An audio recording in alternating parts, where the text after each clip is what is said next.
Stop acting like a teacher. So I did.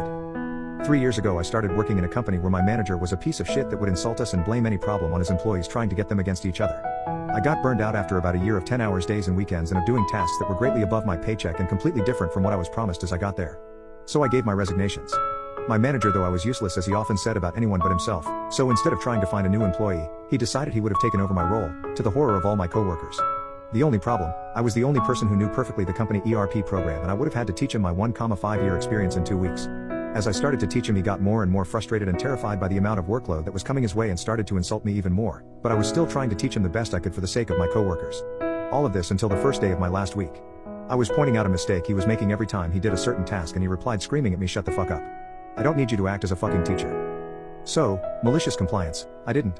I just sat beside him for the next and last 5 days not teaching him anything, and every time he couldn't remember how to do something I